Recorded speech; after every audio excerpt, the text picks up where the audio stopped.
даратыбыз толук болуу үчүн ошол адептерди баардыгын сактап аткарууга немебиз да, жооптуубуз.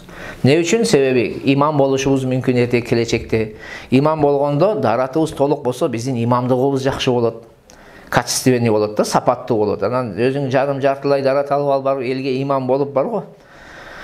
Өзүң даратты билбей барып үйрөгө дарат үйрөтүп не кыласың анда? Болобу ошентип?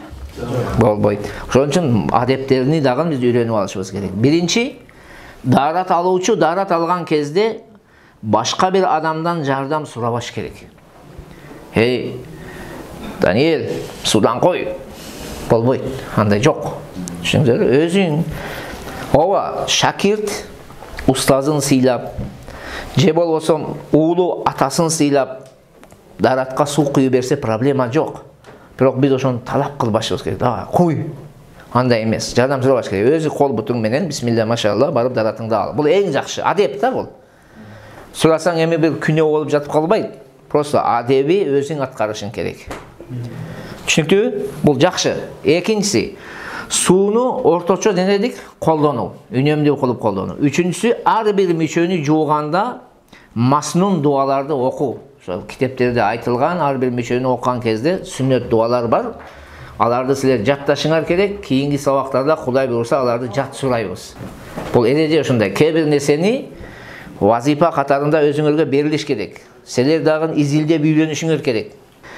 Ар бир мүчөнү жууганда не дедик? Дуаны окуу. Анан төртүнчүсү, даратынан ашкан суудан тик турган абалда ичүү.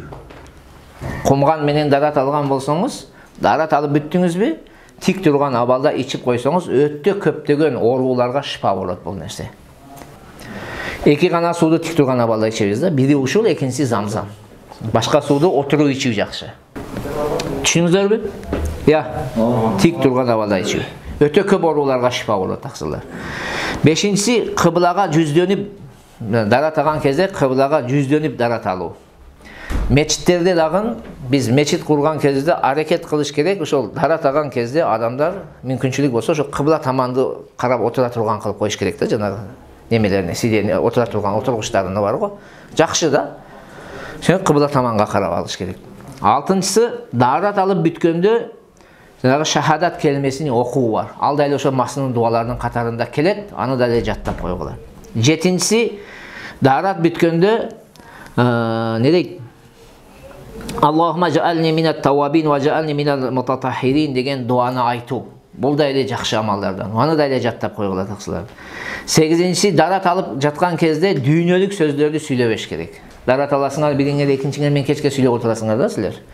Даратты бат-баттан ушул аракет кылып, эрежелерин аткарып, көп сүйлөшпөй алып алыш керек. Чүнкү дүйнөлүк сөз сүйлөнбөш керек. Зикр, дуа, бисмилла менен кетиш керек. Тогузунчусу, дарат алып бүткөндө эгер макрух убакыттар болбосо, 2 рекет нафыл намаз окуп коюш керек. Дарат алып бүттүңүзбү? Күн чыгып атабы? Жок. Күн чыккан уже. Түшүнүктүбү? Чак түш эмес. Же күн батып жаткан кез эмес. Нафыл намаз окуу кыскасы макрух убакыт эмес. 2 рекет намаз окуп коюңуз. Мисалга азыр мына дарат алсаңыз, дарат алып бүттүңүз, 2 рекет эмне кылып кой?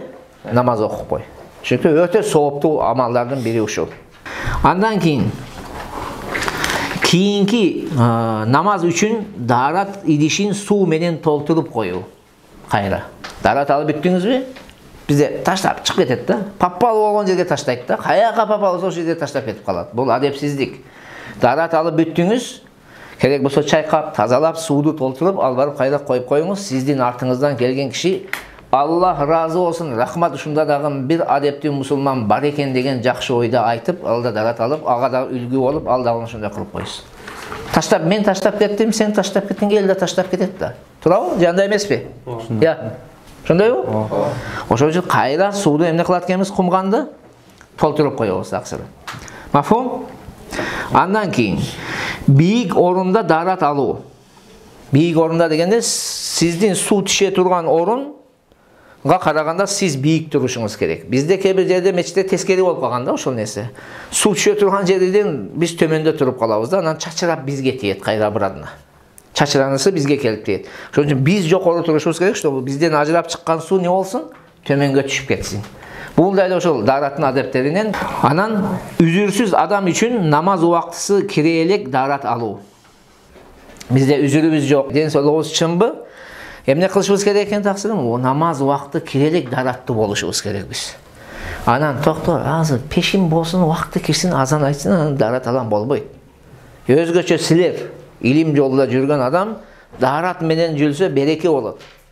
Даарат менен жүргөнгө илим жугат барган сайын, өнүгүү өсүү болот.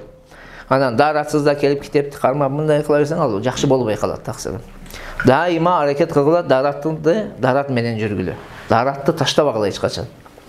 Кыскасы бул жерде темадан чыгып кетпейин. Эмне кылат экенбиз? Вакыт киргиче даараттуу болгула. Ошо вакыт кирген кезде сен намазга не бол? Даяр бол таксыр. Чүнкү намазды күтүп турган адам намаздын ичиндегидей сооп алат.